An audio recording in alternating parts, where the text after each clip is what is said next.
तो दोस्तों आज से हम स्टार्ट करने वाले हैं एक ऐसी स्टोरी जिसे फैंटेसी लवर की दुनिया की बेस्ट डार्क फैंटेसी स्टोरीज में से एक माना जाता है। इस स्टोरीज का नाम है शैडो स्लेव। यहाँ हर कदम पर डेथ है, मॉन्स्टर्स है, मिस्ट्रीज है और सर्वाइवल के लिए सिर्फ ताकत ही नहीं दिमाग भी चाहिए होता है। और हम फॉलो करने हैं एक ऐसे ही लड़के की स्टोरी जो शुरुआत में बिल्कुल ऑर्डिनरी होता है, लेकिन उसकी ज़िंदगी एक ऐसे मोड़ ले लेती है जिसका आप अंदाज़ा भी नहीं लगा सकते। तो बिना किसी डिले के कॉफ़ी लेकर बैठ जाओ और चलिए शुरू करते हैं शैडो स्लेव चैप्टर 1। तो कहानी शुरू होती है एक फ्यूचरिस्टिक दुनिया से जहाँ टेक्नोलॉजी तो काफ़ी एडवांस हो चुकी है, लेकिन सोसाइटी दो हिस्सों में बट चुकी है। जैसे कि आप ये पैनल में देख ही सकते हो, एक तरफ अमीर लोग लग्जरी में रहते हैं और दूसरी तरफ स्लम जहाँ हर दिन सर्वाइव करना ही सबसे बड़ी जंग है। और इसी भीड़ में चल रहा है हमारा मेन कैरेक्टर सनी। बाहर से एक नॉर्मल लड़का है, लेकिन अंदर ही अंदर उसकी लाइफ सर्वाइव करने के लिए स्ट्रगल बन चुकी है। सनी के हाथ में जो कॉफ़ी है ये उसके लिए एक लग्जरी है। स्लम में रहने वाले लोग इंसान के लिए इसे कॉफ़ी पीना ऑलमोस्ट इम्पॉसिबल है। तभी सनी सोचता है, रियल कॉफ़ी मैं अपने ड्रीम में भी नहीं सोच सकता पीने का। अब मैंने अपने सारे बचे हुए पैसे इस कॉफ़ी में लगा दिए, क्या ये वर्थ है? इसके बाद सनी अपनी महंगी कॉफ़ी का पहला सिप लेता है। उसने सोचा था कि इतना पैसा खर्च किया है तो टेस्ट भी ज़बरदस्त होगा, लेकिन जैसे ही वो कॉफ़ी पीता है उसका सारा एक्साइटमेंट एक सेकंड में ख़त्म हो जाता है। कॉफ़ी इतनी ज़्यादा कड़वी होती है कि सनी उसे तुरंत मुंह से बाहर थूक देता है। शायद उसने पहली बार असली ब्लैक कॉफ़ी ट्राई की थी, इसलिए उसे इसका टेस्ट बिल्कुल पसंद नहीं आता।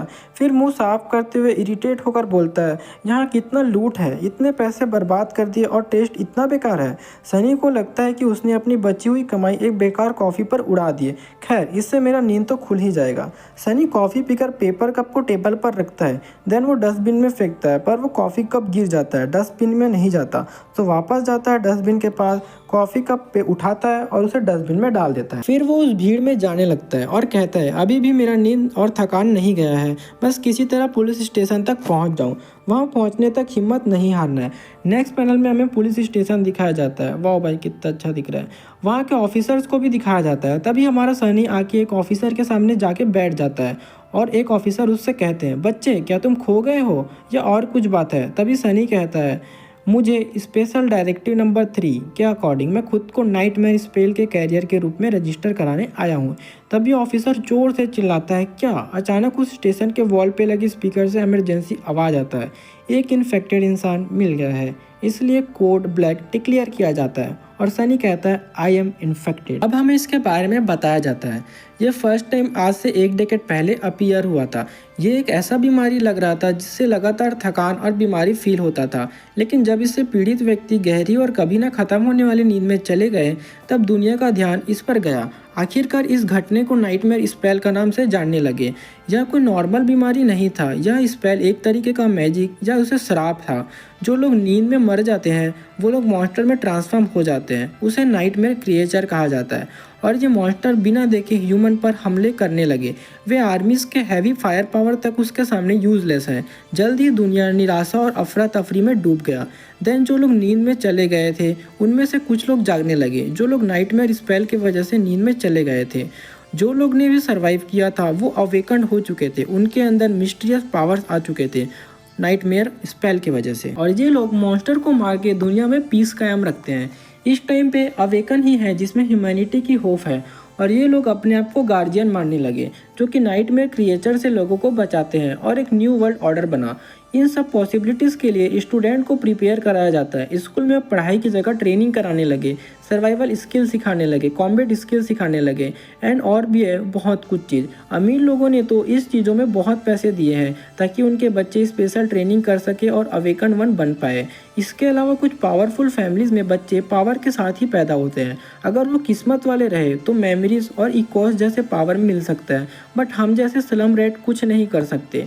इधर सनी सोचता है, नाइटमेयर स्पेल और बड़े लोगों की बातें मेरी लाइफ से क्या लेना देना, मैं तो बस एक गरीब स्लब लड़का हूँ। फिर हमें पुलिस स्टेशन के अंदर का सीन दिखाया जाता है। नॉर्थर्न क्वाड्रेंट सिज कैपिटल प्रिकेंट 7 ऑफिसर सनी से पूछता है, व्हाट्स योर नेम? सनी जवाब देता है, सनलेस बट पीपल कॉल मी सनी। यानी अब पुलिस उसका स्टेटमेंट रिकॉर्ड कर रहा है। ऑफिसर को सनी का असली नाम सनलेस अजीब लगता है। सनी बताता है उसका जन्म सोलर एक्लिप्स के दिन हुआ था, मतलब सूर्य ग्रहण के दिन, इसलिए उसकी माँ ने प्यार से उसका नाम सनलेस रखा है। ऑफिसर पूछता है, क्या तुम अपनी फैमिली मेम्बर से बात करना चाहते हो? सनी कहता है, मेरा कोई नहीं है।